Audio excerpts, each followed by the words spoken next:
On screen, Val Kilmer was once the embodiment of transformation. From the icy stare of Iceman in Top Gun, the haunting voice of Jim Morrison in The Doors, to the legendary smirk when he uttered, "I'm your Huckleberry," in Tombstone.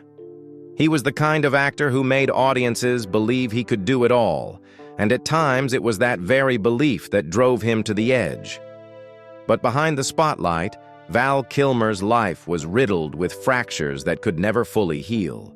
Parents who divorced early, the sudden death of his younger brother, broken marriages, a reputation tarnished by whispers of being difficult to work with, and ultimately, the cancer that stole the very voice that had become his signature. From an A-list star, he became someone Hollywood approached with caution. And yet, in his twilight years, Kilmer returned in a brief but unforgettable scene in Top Gun. Maverick, moving audiences to tears as they saw the once mighty Iceman reduced to a whisper. It was not just the journey of an actor, but the tragedy and rebirth of a man who had lived, who had lost, and who left behind a legacy so complex that it can never be summed up in two simple words: movie star. Val Edward Kilmer was born on December 31, 1959, in Los Angeles, California, into a family that had both material comfort and a strong religious imprint. His father, Eugene Kilmer, was a businessman in the aircraft equipment industry, a profession that once provided the family with a prosperous life in the mid-1960s during the boom of America's aerospace era, fueled by the Cold War. Eugene was not only ambitious in business, but also adventurous, willing to dive into large real estate projects. Yet that very recklessness cost him dearly.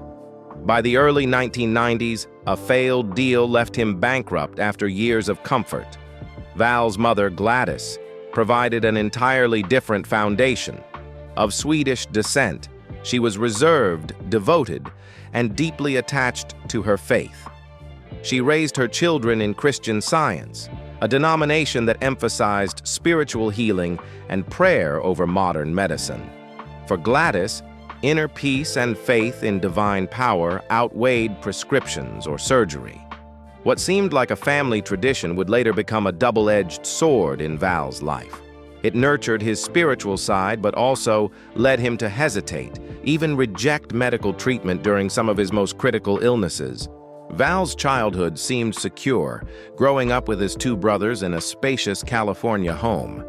But in 1968, when he was only 9, his world collapsed. His parents divorced, an event he later called the biggest event of my childhood. From a stable home, Val suddenly became the child on the margins, feeling different from his peers. After the separation, the three boys lived with Eugene. But instead of providing stability, the father became a source of tension. Sensitive and introspective, Val grew increasingly withdrawn. He once admitted, "I was quiet, more of a thinker than a talker, and I could not connect with my father for a very long time." That distance lasted until Eugene's death in the mid-1990s, a sign of a wound that never healed. Tragedy struck again in 1977. At just 17, Val lost his younger brother Wesley, only a year his junior. Wesley, who suffered from epilepsy, had a seizure and drowned in the family swimming pool. The 15-year-old, who dreamed of becoming a filmmaker, was suddenly gone, leaving Val with an irreplaceable void. He called Wesley a genius, a natural artist who, had he lived, could have been the next Spielberg or Lucas. The loss not only took away his closest companion, but also burdened Val with guilt. On the very day of his brother's funeral, he had to fly to New York to begin his studies at Juilliard's drama school, where he became the youngest student ever admitted. Instead of mourning, he was forced to step immediately into a new chapter, hiding his grief behind layers of performance. He admitted it took him 2 to 3 years to return to reality after Wesley's death. For years afterward, Val clung to his brother's memory through small but deeply symbolic rituals.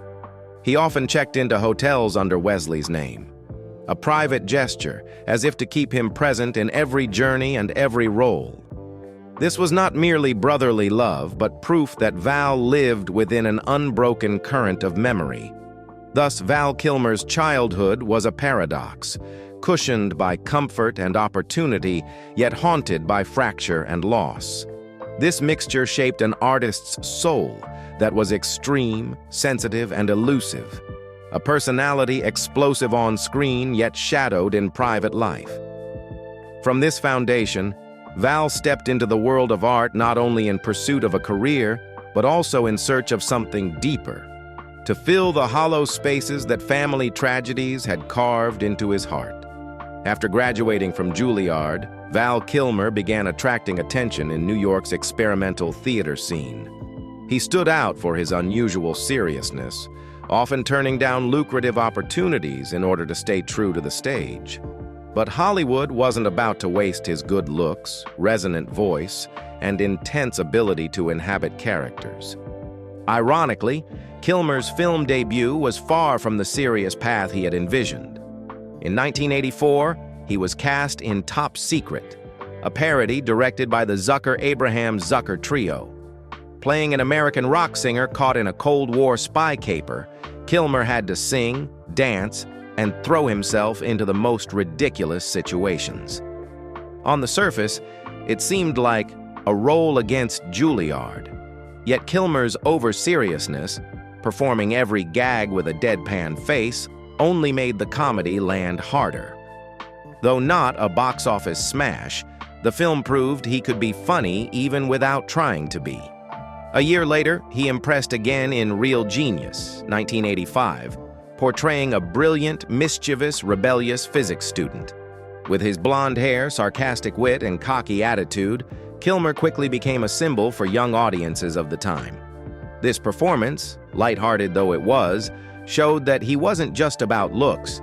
He had a gift for eccentric, sharp, unpredictable characters.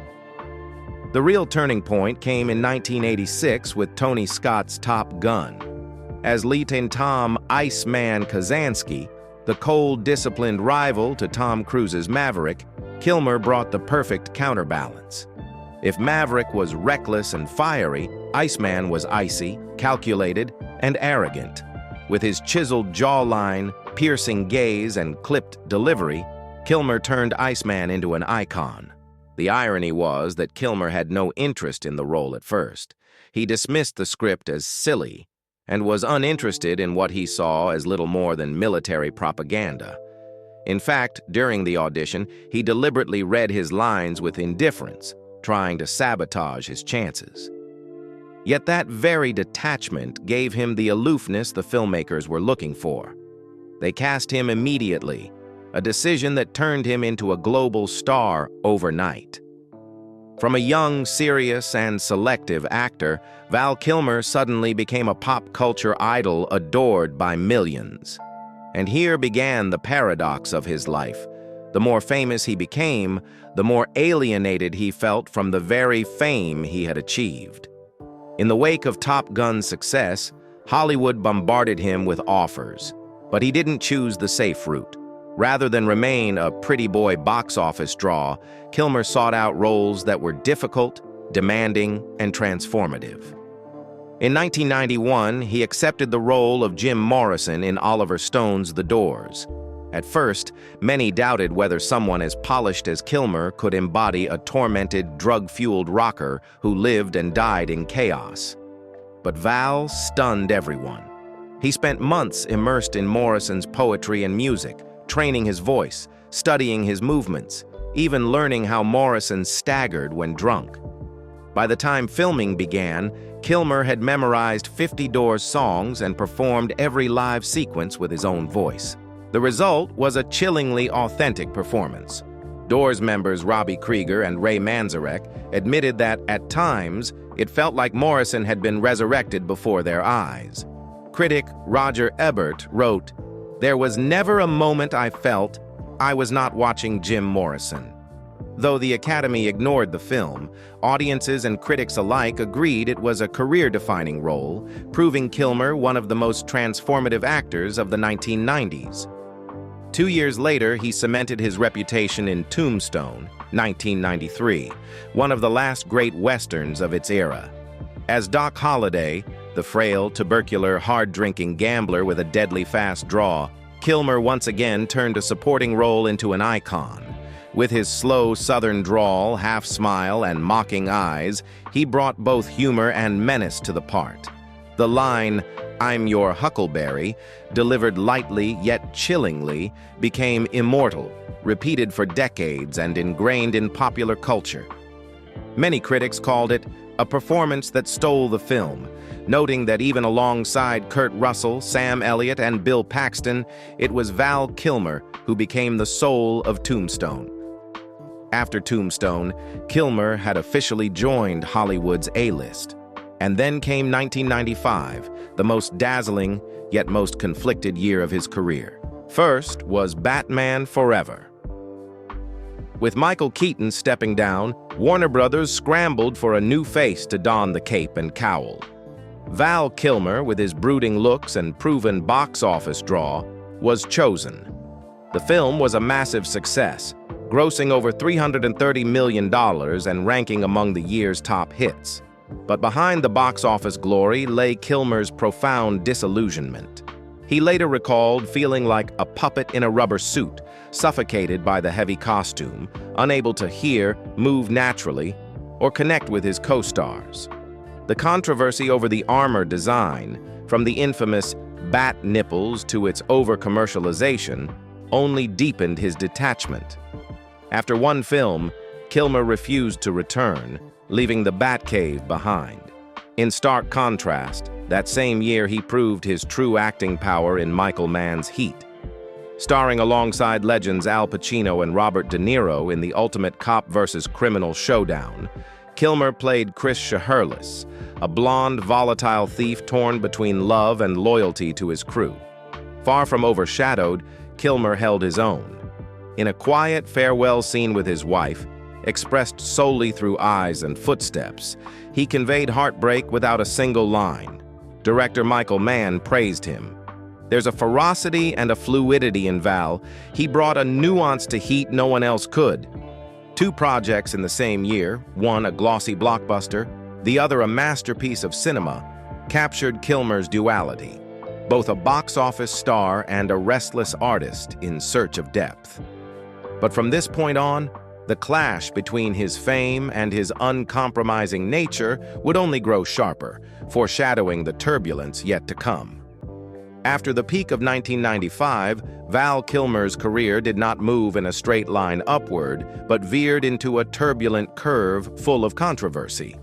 The talent and strong personality that had once made him shine now became a double-edged sword, clashing violently with Hollywood and pulling him into a spiral of notoriety. In 1996, he appeared in The Island of Dr. Moreau, a film notorious for its chaotic production. Originally directed by Richard Stanley, the project saw Stanley fired within days and replaced by John Frankenheimer. Amid this tense environment, Kilmer became the lightning rod for conflict. He frequently clashed with the crew and was even accused of burning a cameraman's hand with a cigarette. Frankenheimer publicly declared, "I will never work with Val Kilmer again, no matter how much I'm paid." Even Marlon Brando, himself legendary for being difficult, couldn't resist mocking Kilmer, saying he confused talent with the balance in his bank account. When released, the film flopped both critically and commercially, and Kilmer walked away with the damning label, "the most difficult star in Hollywood." Unwilling to be defined by failure, Kilmer sought redemption in 1997 with The Saint, playing Master of Disguise spy Simon Templar. This was a rare leading role, meant to restore his A-list status. But the weak script sank the film, and his performance couldn't save it. Worse still, rumors spread that Kilmer had demanded no one look him in the eye on set, a story, true or not, that only reinforced his image as an arrogant star. By the 2000s, Kilmer kept working steadily, but his A-list aura had faded. He took part in big projects that disappointed. At First Sight, 1999, a syrupy romance, or Red Planet, 2000. A sci-fi misfire savaged by critics. Yet when the right role came, Kilmer proved his inner power could still astonish. In The Salton Sea, 2002, he portrayed a broken, drug-addicted man bent on revenge, an electrifying performance hailed as one of the finest of his career. Then came Wonderland, 2003, where he embodied John Holmes, the fallen adult film star with haunting authenticity. The decade thus became a paradox. Val Kilmer could still blaze when given the right part, yet his career drifted further from its heights. His stardom didn't vanish. It became unstable, mirroring the man himself. Extreme, restless, capable of brilliance, but also prone to self-sabotage. Amid the turbulence, Kilmer found unexpected new breath. In 2005, he starred in Kiss Kiss Bang Bang, Shane Black's darkly comic crime film. As Detective Gay Perry, Kilmer showed a wholly different side. Witty, sharp, bouncing dialogue with Robert Downey Jr., and even poking fun at his own brooding screen image. His sarcastic lines, self-mockery, and playful subversion of his past persona delighted both critics and audiences. The role was hailed as a true comeback, proving Kilmer wasn't just a master of tragic transformation. He could reinvent himself with humor. Before and after this milestone, Kilmer continued to appear in films large and small. He played King Philip II in Oliver Stone's Alexander, 2004, then appeared alongside Denzel Washington in Tony Scott's Deja Vu, 2006. But many other projects fared poorly, with some independent or experimental works going straight to DVD, never reaching theaters. It was the familiar paradox. Kilmer never stopped working, but his path grew increasingly uneven. Beyond film, Kilmer sought release and new challenges on stage. He created Citizen Twain, a one-man show in which he embodied Mark Twain, speaking directly to audiences about life, religion, and even Christian Science, the faith that had shaped his own existence. It was both a personal artistic playground and proof that he refused to be confined by Hollywood. He later adapted it into Cinema Twain, a filmed version that further immersed viewers in the satirical yet philosophical world he built. By then, Kilmer had become an unpredictable artist, sometimes dazzling in a witty role, sometimes lost in forgettable projects, sometimes quietly standing on stage, conversing with audiences through Twain's words and his own. He never stayed still. But 2015 marked the darkest turning point of his life. Kilmer was diagnosed with throat cancer, a brutal illness that forced him through surgery, chemotherapy, and radiation. These treatments not only ravaged his health, but took from him the most precious tool an artist could have: his voice. The deep, commanding tone that audiences remembered from The Doors or Tombstone was reduced to a faint whisper. He breathed through a tracheostomy, ate through feeding tubes, and communicated in a distorted voice or with electronic aid. For a man who had lived to perform, to speak, to fill stages and screens with laughter and sorrow, it was like being exiled into silence. The years that followed were lonely and grueling. The once charismatic screen idol was now gaunt, scarred from surgery, with eyes that reflected constant sadness. Friends drifted away, and his career seemed over. Yet his resilience as an artist and his deep spiritual faith sustained him. Kilmer once remarked, "God gave man legs, but the devil gave him a limousine." He chose to walk, slowly, painfully, but with conviction, toward a life of meaning beyond fame. And he transformed his pain into a different kind of legacy. In 2021, Amazon released Val, a documentary that stunned audiences worldwide. It was compiled from thousands of hours of footage Kilmer himself had filmed across decades, from behind the scenes of Top Gun and Batman Forever to intimate family moments to solitary monologues. Without filters, Kilmer allowed the world to see him whole, proud yet fragile, glorious yet broken. What emerged was not a distant movie star, but a flesh-and-blood man still burning with the desire to live and create even after his voice was gone. The emotional crescendo came in 2022 with Top Gun: Maverick. His return as Iceman was not mere fan service, but a heartfelt farewell. Kilmer could only whisper, yet his brief dialogue with Maverick, Tom Cruise, hushed theaters around the world. As Iceman typed his words on a screen, then forced out a few hoarse syllables, audiences no longer saw a character. They saw Val Kilmer himself, a man who had once ruled the screen, now weakened by illness, but still radiating dignity. That moment moved millions to tears. It was more than cinema. It was a confrontation with time, with mortality, with the cost of life. And more than anything, it was Val Kilmer's return. Not through the power of stardom, but through the power of humanity. A reminder that the light of a true artist never truly fades. Though once praised as one of Hollywood's finest method actors, Val Kilmer was also quickly overshadowed by the label of being difficult and a diva. A prime example came in 1996 during The Island of Dr. Moreau, one of the most chaotic productions of the decade. After director Richard Stanley was fired, John Frankenheimer took over and immediately clashed with Kilmer. Their confrontations on set grew so heated that Frankenheimer flatly declared, "I will never work with Val Kilmer again, no matter how much I'm paid." The remark soon became legend, cementing Kilmer's reputation as a temperamental star dreaded by cast and crew alike. Hollywood media wasted no time. That same year, Entertainment Weekly ran a headline that shocked readers: "Val Kilmer makes enemies in Hollywood," asserting that many filmmakers and colleagues were afraid of working with him, box office appeal notwithstanding.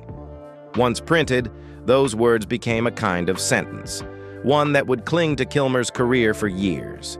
The controversies extended beyond rumors.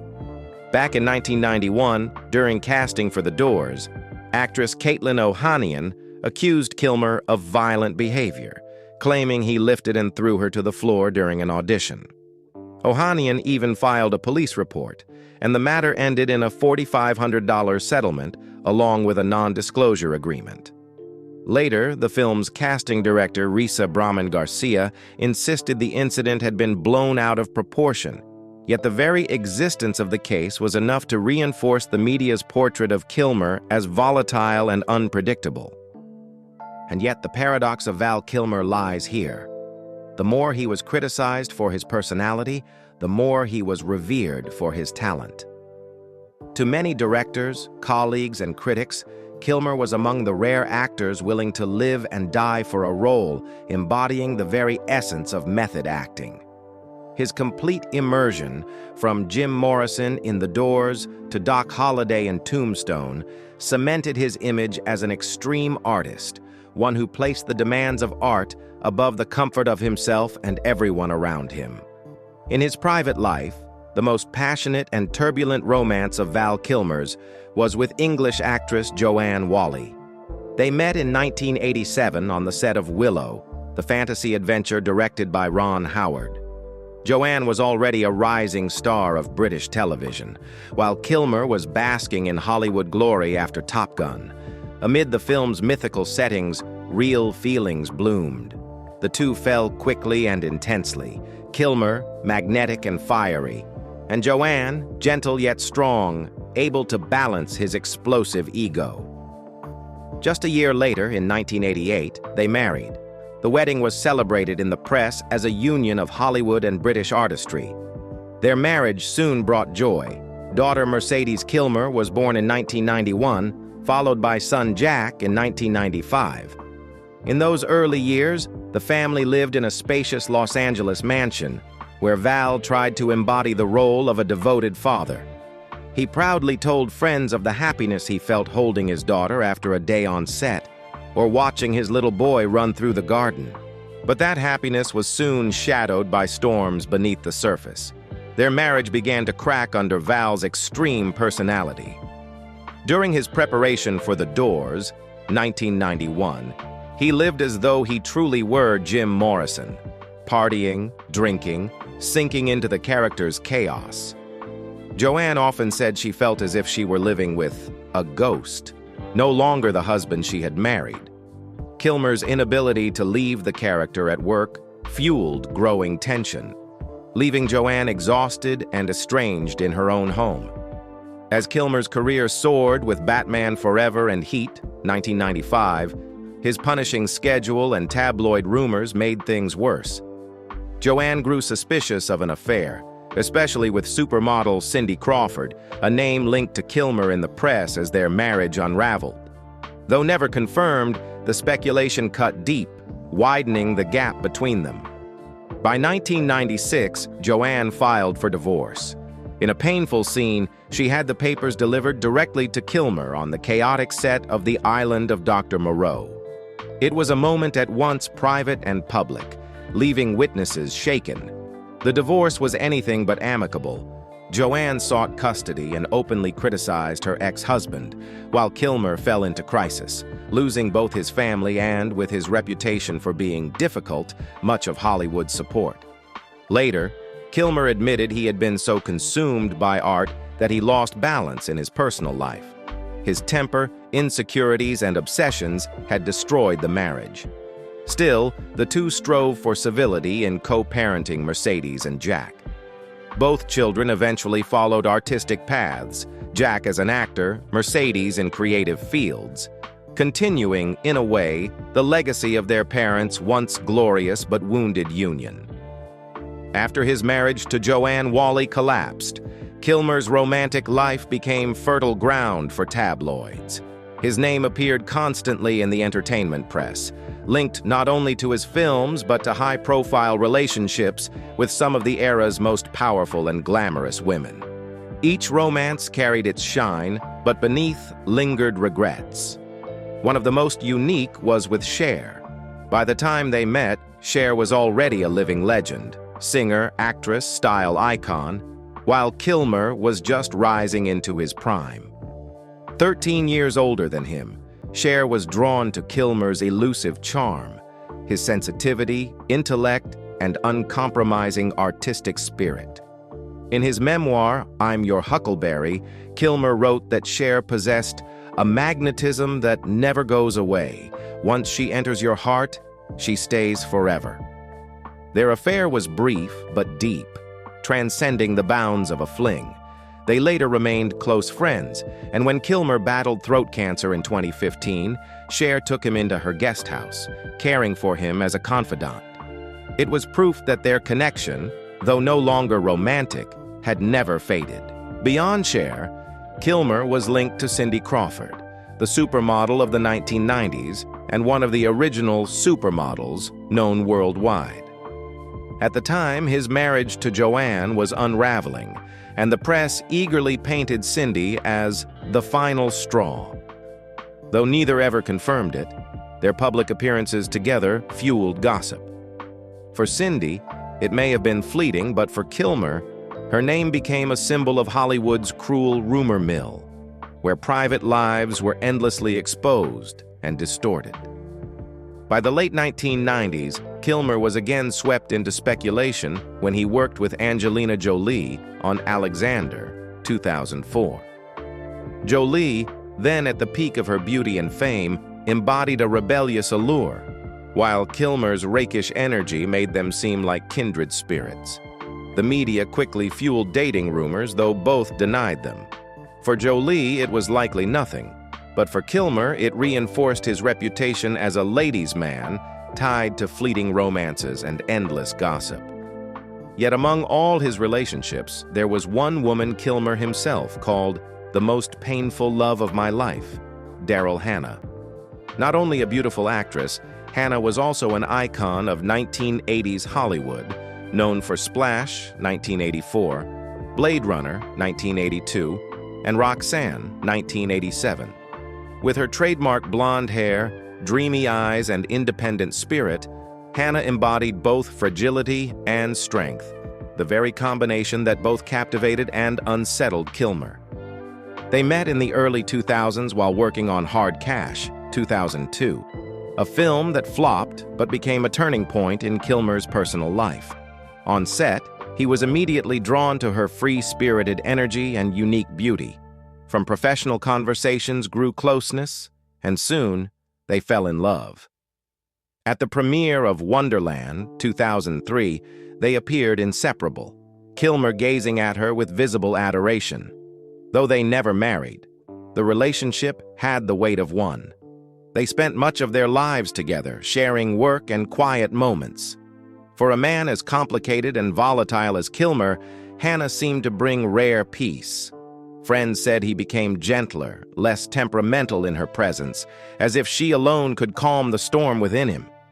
Kilmer himself admitted that, unlike his fleeting connections with Cindy, Angelina, or others, Hannah made him truly believe he had found a home in love.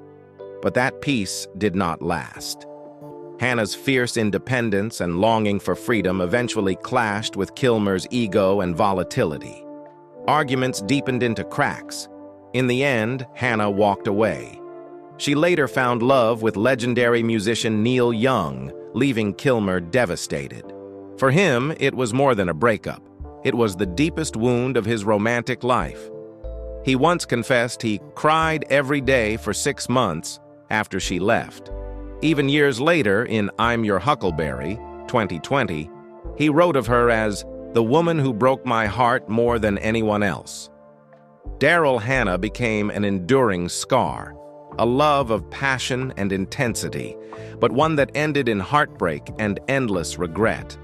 They had no children, no legal bond, but this romance marked Kilmer more than any other. It instilled in him the belief that true love could both elevate and devastate.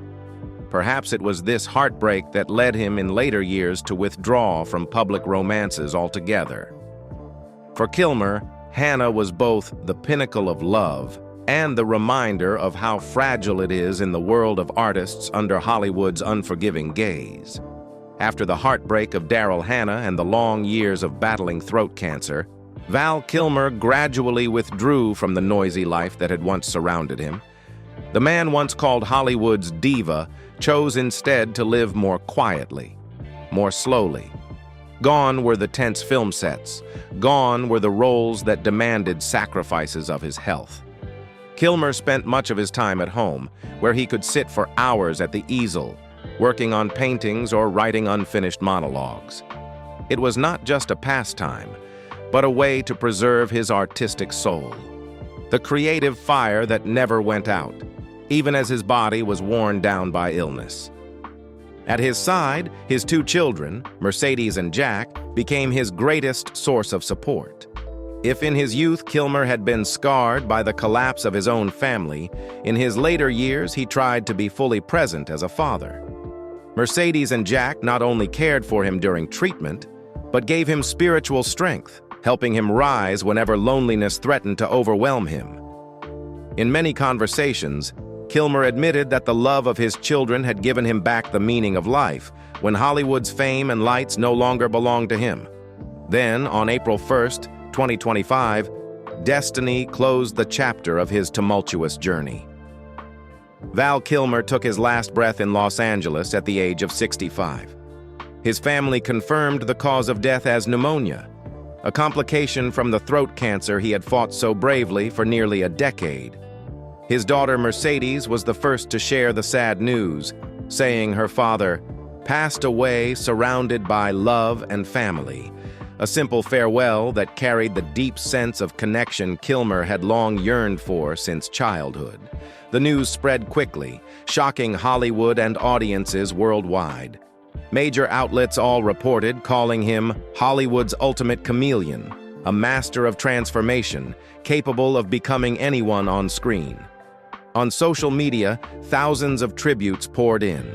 Some remembered Iceman in Top Gun, the cold rival who became iconic. Others recalled Doc Holliday in Tombstone, charming, sardonic, yet tragic. Many evoked Jim Morrison in The Doors, a portrayal so haunting it felt as though the rock legend had come back to life. Among the tributes, perhaps the most moving came from Tom Cruise, friend and colleague since Top Gun 1986, reunited decades later in Top Gun: Maverick. Cruise wrote, "He wasn't just Iceman. He was part of our memory and our hearts." It was not only a salute to a co-star, but a message to an entire generation who had grown up with Val Kilmer on the big screen. Val Kilmer departed this world, taking with him the controversies, the conflicts, and the wounds left unhealed. But above all, he left behind an artistic legacy of great weight. An actor who gave everything to his characters, an artist who never ceased to hunger for creation, even when his voice, breath, and body betrayed him. His fragile yet defiant image in Top Gun, Maverick will remain forever. A testament that once a light has been lit, not even death can extinguish it. A special chapter in that legacy was Forked Lightning Ranch. In the mid-1990s, at the height of his career after Batman Forever and Heat, Kilmer turned to another dream. He spent millions to buy a ranch of over 5,000 acres along the Pecos River in New Mexico. It was more than just a luxurious property. It was a reflection of himself. Wild, romantic, and contradictory. Kilmer poured years into the ranch, even attempting to turn it into a unique bed and breakfast where friends, colleagues, and strangers alike could come to enjoy peace. But the dream did not last. By the 2000s, with fewer leading roles and a declining income, the costs of upkeep and mounting property taxes weighed heavily. In 2006, reports revealed Kilmer owed nearly $500,000 in taxes, forcing him to mortgage and eventually sell off most of the land. By 2011, he officially parted with over 5,000 acres, retaining only 14 around the main house.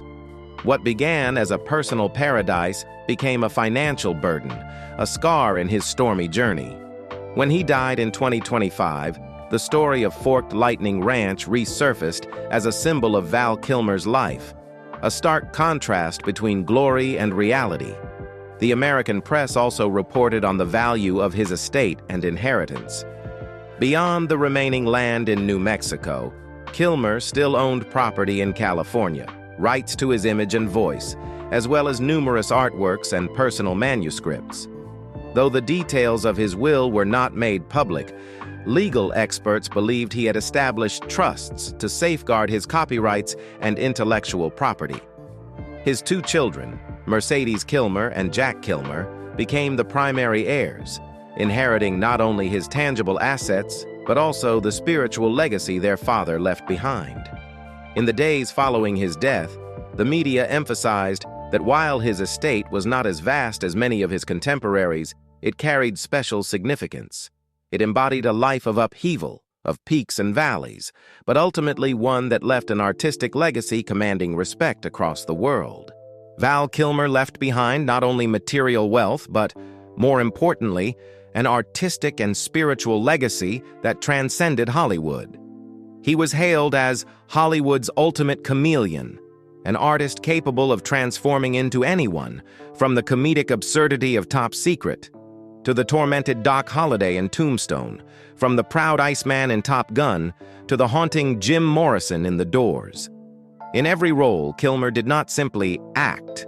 He lived within his characters so completely that audiences often blurred the line between reality and fiction. His influence reached far beyond actors to entire generations of moviegoers who grew up with his films. Colleagues often spoke of Kilmer as an unyielding artist, one who demanded perfection, sometimes to the extreme. But it was that very extremity that created unforgettable cinematic moments. To Tom Cruise, he was a friend and an irreplaceable partner. To Oliver Stone, he was Jim Morrison reborn. To many critics, he stood as living proof of the philosophy of method acting, showing both its brilliance and its darkness. Kilmer's legacy also lies in his resilience against illness. When throat cancer stole his voice, the most vital tool for an actor, he did not vanish. Instead, Kilmer continued to create through painting, writing, and above all, the 2021 documentary Val, in which he revealed himself with raw honesty without embellishment. The film not only touched audiences, but inspired those fighting illness and loss. showing that art and love can rescue the human spirit from darkness. On the day he passed, major publications worldwide hailed him as an irreplaceable artist, a part of the collective memory of late 20th century cinema. And for millions of fans, the image of Val Kilmer, whether the icy glare of Iceman, the sardonic smile of Doc Holliday, or the ethereal voice of Jim Morrison, will endure beyond the boundaries of time and death. Val Kilmer lived a life of highs and lows, of glory mixed with shadow, but it was precisely this contradiction that made him an icon. An artist who could be controversial, who could be misunderstood, yet no one could deny. He was one of the most indelible figures in modern Hollywood history. His life leaves us with an unforgettable question. What remains after the spotlight fades? Perhaps not fame, nor the posters once plastered across cinema halls, but the way a man gave everything to his art, dared to pay the price for passion, and left emotions that touched the hearts of others. And you? What moment do you remember most about Val Kilmer? The icy gaze of Iceman, the mystique of Jim Morrison, or the bittersweet smile of Doc Holliday? Share your thoughts in the comments below. And if you believe that art can make us immortal, don't forget to like, subscribe, and turn on the notification bell to join us in uncovering the lives behind the screen.